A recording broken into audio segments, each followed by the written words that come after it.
수정이 가희의 찬양의 소리가 우리의 영혼의 깊은 울림으로 그렇게 와닿습니다. 여러분 그렇죠? 목소리도 예쁘고 찬양도 잘하고 보니까 그 교회 담임 목사하고 많이 닮은 것 같습니다.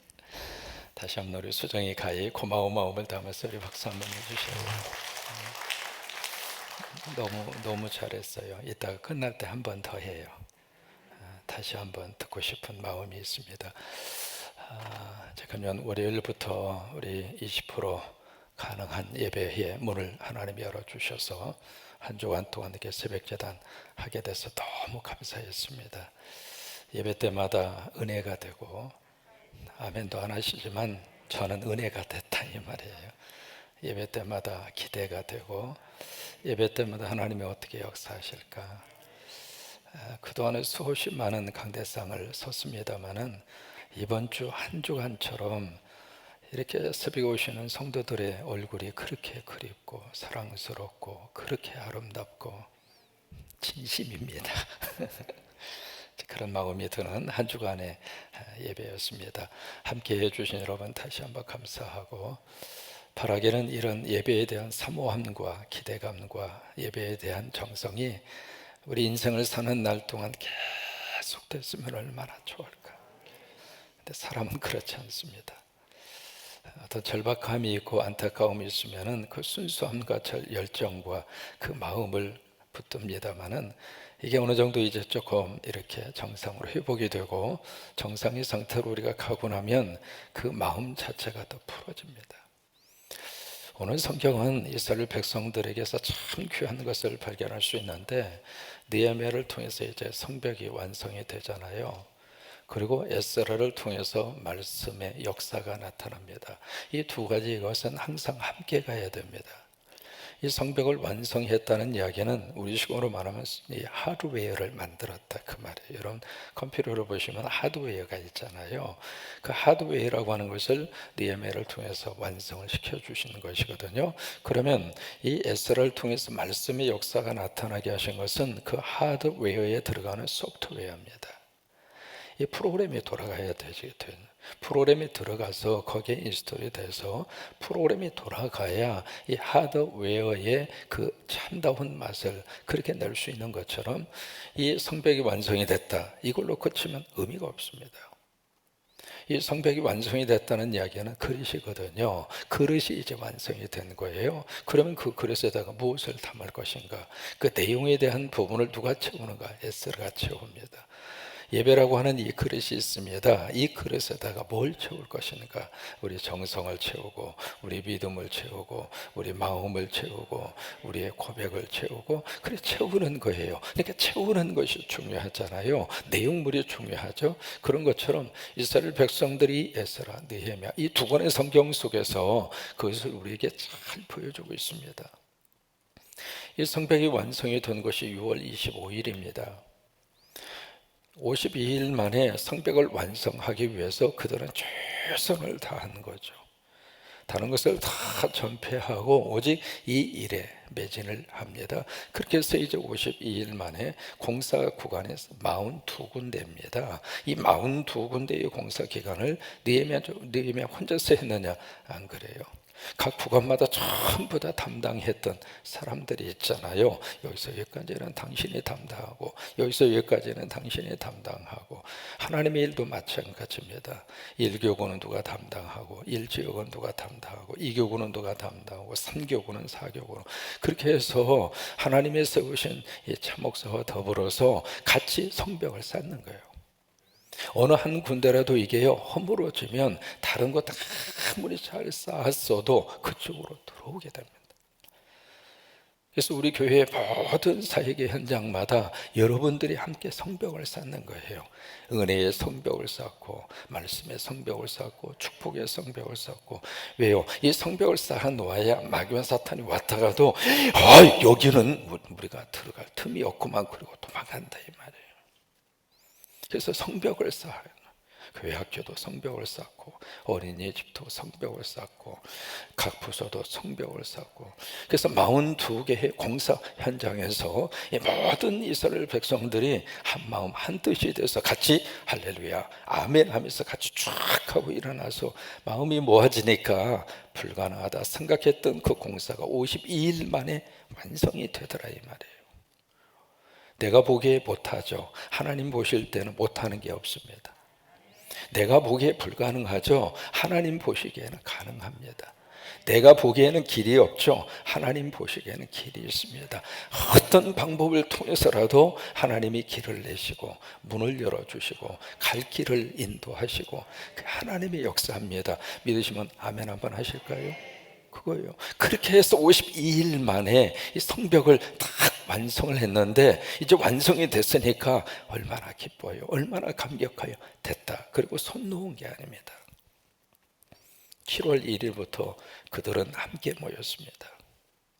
25일 날 완성이 되고 7월 1일이니까 그렇게 많은 시간이 흘러간 거 아니잖아요. 피곤하기도 하고 집에 가서 정리할 것도 있겠고, 이 52일 동안 농사를 짓지를 못했습니다. 그러니까 먹을 양식도 지금 떨어졌잖아요. 그런 속에서 급박한 일들이 많은데, 해야 할 일이 많은데 그들은 가장 중요한 일을 먼저 선택한 거예요. 항상 우리는 매일매일 선택하고 살아야 돼요. 내 시간을 어디다가, 그리고 내 마음을 어디다가, 그리고 내가 무엇을 먼저, 이 모든 일들에 대한 우선순위를 우리 스스로가 잘 선택하고 구별하고 분별하고 그렇게 살아야 되는데, 해야 할 일은 한두 곳도 없어요. 해야 할 일에 우리가 쥐어서 살다가 보면 그 일 하다가 인생 끝납니다. 우리는 중요한 일을 먼저 잡아야 돼요.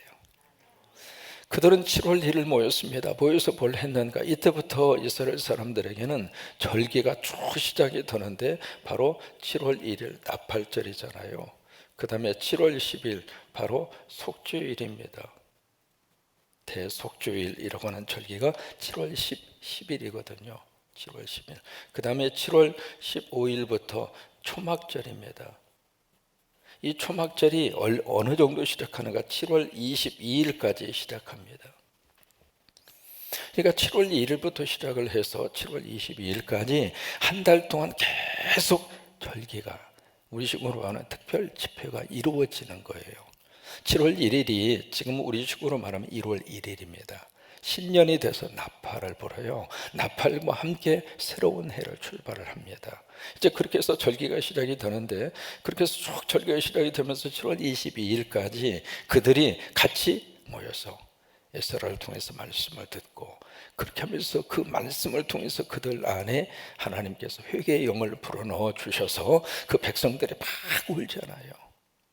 그런 역사들이 그 앞에서 쭉 일어나게 됩니다. 그러면 오늘 느헤미야 이 9장 말씀을 통해서는 우리에게 무엇을 지금 말씀을 하시고 있는가? 그 절기가 다 끝났어요.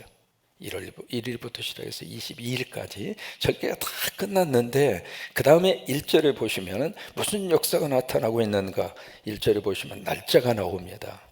1절에 그달 20 나흔 날. 그러면 20 나흔 날이면 며칠이에요? 24일입니다. 절기가 마친 지 이틀 지난 다음이에요. 다 끝났으면 끝나야죠. 이 절기를 드렸으면 이제는 일상의 삶으로 우리가 돌아가야 되잖아요. 끝났으니까 모든 것이 다 끝난 것으로 생각할 수 있는 그 시간인데, 절기를 다 마친 다음에, 그 다음에 끝난 것이 아니라 이틀 후에 24일에 이스라엘 백성들이 다시 모입니다. 여러분 왜 그랬을까요? 이게 우리에게 시사하는 바가 굉장히 큽니다. 우리가 예배를 마치죠. 예배 드렸으니까 다 끝났다, 그렇게 생각할 수 있는데, 예배 드린 다음에 예배를 통해서 받은 은혜와 예배를 통해서 주신 것을 가지고 그 다음 어떻게 우리 삶을 살아내겠는가? 절기도 중요해요. 부활절을 지켜야 되겠죠. 성탄절을 지키죠. 근데 절기를 지킨 것으로 끝나지 말고 우리가 부활절을 지켰으면은 부활 찬송은 부활절 때만 부르고 끝나는 찬송이 아니죠. 우리가 찬송가를 돌아가면서 쭉 부르니까 지금 우리가 부활절 찬송을 부르잖아요. 부활절의 찬송, 부활절이라고 하는 절기가 그때 딱 한 번 드리고 끝날 수 있는 절기가 아니고 오늘도 부활하고 내일도 부활하고 모레도 부활하고 코로나 속에서 부활하고 우리 가정 안에서 다시 부활하고 이 부활의 은혜가 계속돼야죠. 오늘 이스라엘 백성들은 그 모습을 우리에게 보여주고 있는 거예요. 열심히 절기에 참여해서 말씀 받고 그리고 하나님 앞에 회개하고 그것으로 끝난 것이 아니라 절기가 끝난 이후에 이 백성들은 그 은혜를 가지고 삶으로 들어가요. 그래서 24일에 다시 모인 겁니다. 24절 24일에 그들이 다시 모여서 뭘 했는가? 여기 1절에 보세요. 자손이 다 모여 뭘 했느냐면 금식해요. 그리고 굵은 베옷을 입습니다. 그리고 티끌을 무릅쓰고 있습니다. 바로 이게 뭐예요? 하나님 앞에서 유대인들이 하고 있는 금식 기도입니다. 그러면 이미 다 끝났는데 뭘 또 금식하고 회개할 것이 남아있는가? 그런 생각이 들 수도 있잖아요. 이게요, 하나님의 은혜는 쏟아지면 쏟아질수록 내 속에 있는 찌꺼기를 하나님이 다 빼세요. 여기에 티끌을 물었었다고 하는 이야기는, 티끌은 바로 뭐냐면 사람의 기원이 티끌이에요. 우리가 흙을 통해서 사람을 빚어서 만들었다. 그 흙이라고 하는 말은 고상한 표현입니다. 원래 원문 자체가 티끌입니다. 저도 티끌이고 여러분도 다 티끌입니다. 교만할 이유 아무것도 없습니다. 뒤집어 쓰고서 하나님 앞에 막 지금 금식하고 통회하는 거예요. 이게 은혜의 깊이가 깊잖아요. 그러면 회개의 깊이도 깊어요. 그래서 은혜와 회개는 비례합니다. 근데 또 하나, 막 회개의 영이 떨어져서 회개하는 것만큼 하나님이 또 은혜로 채우십니다. 그래서 은혜 받기를 원하시면 하나님의 영이, 성령이 내 안에 오셔서 내 속에 있는 죄악의 찌꺼기가 나와야 돼요. 그래야 은혜가 담겨지는 거예요. 그 다음에 2절로 가서 보십니다. 모든 이방 사람들과 절교하고 구체적인 삶으로 은혜를 지금 표현하고 있잖아요. 받은 바 그 은혜를 가지고 회개하고, 회개하는 것으로 끝나는 것이 아니라 이방 사람들하고 단교를 합니다. 그 당시에 이스라엘 백성들이 지금 고향으로 돌아와서 포로로 갔다가 70년 만에 돌아왔죠. 그러니까 이미 기존에 살고 있는 사람들이 다 이방 사람들이에요. 그들과 관계를 끊으면 이 이스라엘 사람들이 살 수 있는 근거가 없어요. 그 덕을 끊은 거예요. 왜 끊었을까? 이방의 문화 속에 내가 젖어들지 않겠다, 그 말이에요. 이방인들의 가장 중요한 것은 바로 우상이었거든요. 우리는 우상과 관계하지 않겠다. 그 이야기는 나는 하나님만 믿고 살겠다라고 하는 그들의 결연한 결단입니다. 그게 삶 속에서 나타나고 있는 거예요. 절기를 지킬 때 그 생각을 하고 그렇게 살아야지 하고서 끝난 것이 아니라, 절기가 끝난 다음에 모든 게 다 끝나버린 것이 아니라 절기 때 받았던 은혜를 가지고 그들의 삶으로 가서 이제는 하나님만 믿고 살겠습니다. 그래서 이방인과의 관계를 끊어버린 거예요. 그 다음에 두 번째로 뭘 하는가? 그 다음부터 두 가지의 단어가 나옵니다. 뭐냐면 자복이라고 하는 단어가 나옵니다. 자복을 하는데 어떤 자복을 하는가? 자기의 죄를 자복하고 조상들의 허물을 자복하고. 이 조상들의 허물을 자복했다, 그 이야기는 조상들의 그 허물이 그때로 끝난 것이 아니라 내 대에도 지금 그 허물이 그대로 있다, 이 말이에요. 여러분 거슬러서 이렇게 올라가서 보면 아버지 때 지었던 죄를 내가 짓고 있는 거예요. 할아버지 때 지었던 그 죄를 내가 지금 짓고 있는 거예요. 그러면 이 내가 지은 이 죄를 내 자식들이 또 지을 거라, 이 말이에요. 여기 자복했다는 이야기는 그 죄를 내 대에서 끝내자, 이 말이에요. 각 가정마다 이렇게 참 물려오는 좋은 전통도 있습니다만은 각 가정마다 이렇게 끊고 싶은 악습도 있습니다. 그 악습에 대한 모습을 자라면서 안 해야지, 그 생각을 갖죠. 근데 커서 이렇게 보면 나도 그 악습 가운데 젖어 있더라, 이 말이에요. 왜요? 어쩔 수 없이 사람은 본대로 행합니다. 그러니까 여기 이스라엘 백성들은 절기를 통해서 받은 그 은혜를 가지고 먼저 내조를 자복하고, 자복이라고 하는 것은 타의에 의해서 억지로 나오는 것은 자복이 아닙니다. 스스로가 토해놓는 것이 자복이에요. 그래서 내조를 먼저 자복을 하고, 또 하나 조상들의 허물을 하나님 앞에서 자복하고 있는 겁니다. 하나님, 더 이상 그 죄악이 우리 자식 때까지는 흘러가지 않게 하여 주옵소서. 내대로 끝나게 하옵소서. 내대로 정리가 되게 하여 주옵소서. 다음 주 월요일부터 우리 새벽 청진군하면서 두 개의 큰 통을 놓습니다. 하나의 통은 하나님 주님 앞에서 이 한 해 동안 내 마음의 소원을 소원의 우체통에 넣기를 원합니다. 그래서 거기다가 이제 통 하나를 놓았고, 또 하나는 큰 통을 만들려고 그랬습니다. 거기는 누가 무엇을 넣는지 모르도록 익명성을 요구하도록 그렇게 만들도록 부탁을 했고요. 거기다 뭘 집어넣는가? 버리고 싶은 것을 버리자 이 말이에요.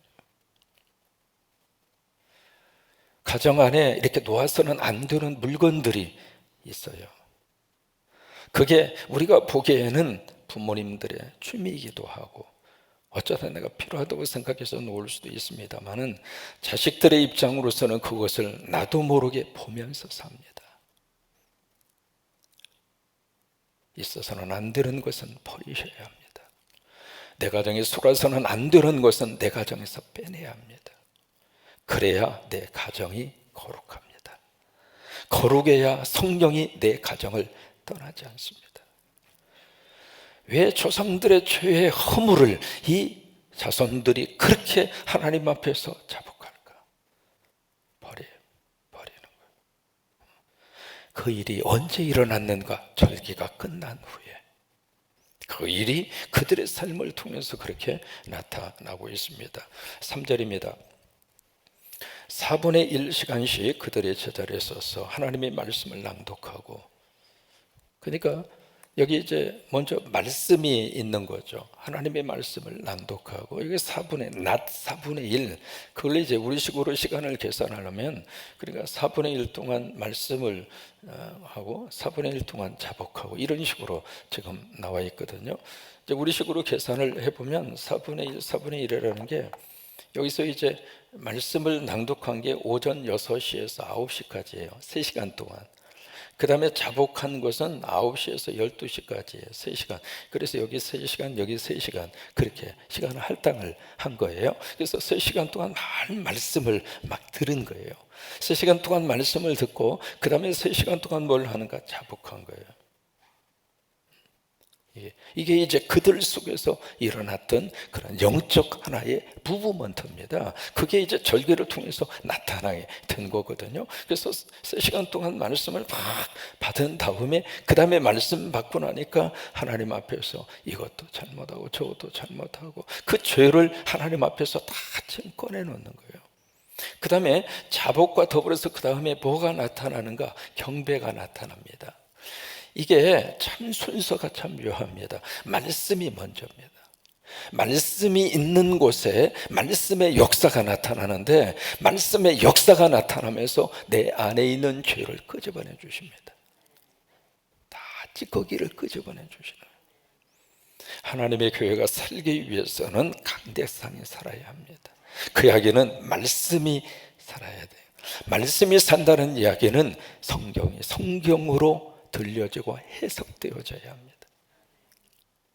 저는 그래서 강의 설교를 고집스럽게 끌고 가고 싶은 마음이 왜 있는가? 강의 설교를 하면 사실 많은 것들을 절제하고 차단할 수 있습니다. 그래서 강의 설교 스타일로 가고 싶은 거예요. 그래서 말씀이 울려 퍼지는 장소에 그들의 자복이, 그 다음에 하나님 앞에서 스스로가 죄를 꺼내놓고 막 토해놓는 거예요. 그러면서 두 번째 뭐가 일어나는가? 경배가 일어나요. 경배가 일어나게 되는데, 여기 4절에 보시면 무슨 일이 일어나고 있는가? 레위 사람들이 나옵니다. 8명이에요. 레위 사람 8명. 그 이야기는 제사장들이죠. 다시 말해 목회자 8명이 소개가 되는 거예요. 예수와 바니, 간미엘, 스바냐, 분니, 세레바, 바니, 그나니. 이게 8명이거든요. 8명 맞죠? 8명 맞아요. 8명의 교역자가 단에 딱 선 거예요. 단에 서서 이들이 뭘 하고 있는가 4절에 보시면 큰 소리로 그들의 하나님께 뭘 했어요? 부르짖었어요. 이게 바로 뭐냐면 통성 기도를 인도한 거예요. 8명의 교역자가 쭉 이렇게 서서 그 앞에서 그 성도들과 더불어서 그 이스라엘 민족과 더불어서 같이 기도를 인도한 거예요. 막 기도하고 자복하고 경배하고. 교역자들이 해야 할 일이 바로 이거예요. 성도들이 기도하도록, 성도들이 기도할 수 있도록 앞에서 끄는 거예요. 나도 기도하고 성도도 함께 기도하고. 그게 여기 4절에서 나와져 있습니다. 그 다음에 7절부터 아주 긴 내용이 나옵니다. 7절부터 마지막 절까지거든요. 38절까지. 이게 바로 뭐냐면 그 뒤에 5절에 보시면 또 레위 사람 8명이 나옵니다. 근데 앞에 4절과 5절에 이름이 중복되는 사람도 있고 빠지는 사람도 있어요. 저 사람은 새로운 사람이고 5명은 중복되고 그래요. 명단을 쭉 이렇게 보면, 그러니까 8명의 레위 사람이 6절에 딱 등장을 해서 지금 뭘 하고 있는데 그 중에 한 분이 메시지를 전하고 있는 거예요. 설교를 하고 있는데 그게 바로 7절에서 38절까지예요. 그 내용이 창세기에서 느헤미야까지 역사를 쭉 지금 훑어가고 있는 거예요. 훑어가는데 맨 처음에 하나님이 아브라함을 선택하시고 그 내용으로부터 나와요. 하나님이 아브라함을 선택하시고 그 다음에 구속하시고 그리고 하나님께서 양육하시고 하나님의 훈련하시고, 그런데 이 백성이 하나님을 배반하니까 하나님이 그들을 사랑하기에 징계하시고, 그 내용이 바로 7절부터 38절까지 쭉 역사를 회고하면서 그 고백을 하는 거예요. 여러분 여기 보면은 마치 부모가 자식을 양육하는 모습으로 메시지를 끌고 가고 있거든요. 그런데 이 자식이 어떤 자식이냐면 말도 참 안 듣는 못된 자식. 그게 여기서 등장하고 있는 이스라엘. 기도 말을 안 들어. 이래도 말 안 듣고 저래도 말 안 듣고. 이스라엘 백성들이 그랬고 오늘 우리의 삶이 그럴 수 있는 가능성이 있다고 하는 거예요. 기도 말을 안 들어. 그래서 그것을 쭉 언급을 한 다음에 마지막 38절에 이제는 하나님 앞에 이렇게 우리가 살자. 여기 사인하자. 그래서 도장을 찍어요. 그리고 나서 10장으로 가서 보시면 도장 찍은 사람의 이름을 거기다가 다 써요. 야, 우리 마음 변하지 말자. 그렇게 해서 10장이 그 도장 찍은 사람의 명단이 10장에 쭉 그렇게 나와요. 근데 이게 7절로 38절까지 이 말씀이 증거되기 전에 뭐가 나오는가? 5절과 6절이 나옵니다. 5절과 6절이 참 중요하거든요. 우리가 설교를 듣기 전에 5절과 6절이 먼저 필요합니다. 5절과 6절 속에서 뭐가 나오는가? 바로 영광송이 나옵니다. 5절과 6절이 영광송이에요. 그러니까 5절과 6절 속에 많이 나오는 단어가 있습니다. 그 단어가 바로 뭐냐면 송축이라고 하는 단어예요. 송축이라고 하는 단어. 여호와를 송축하라, 여호와를 송축하라, 여호와를 송축하라. 근데 여호와를 송축하는데 어떤 여호와를 송축하는가? 영원히 계신 여호와를 송축하라. 두 번째, 창조주 하나님을 송축하라. 이 두 가지의 내용으로 영광송을 하고 있습니다. 여러분가 예배 드리기 전에 찬양하죠. 그 찬양이 설교가 선포되기 전에 이 찬양이 이렇게 중요한 거예요. 찬양을 통해서 하나님은 우리 안에 은혜 받을 준비를 하시는 거예요. 수정의 가희가 너무 아름다운 목소리로 공감하시는 그 하나님의 메시지가 우리 마음과 영혼에 들려지면서 문을 열어준 거예요. 그래서 이 찬양대의 찬양이 설교를 가늠합니다.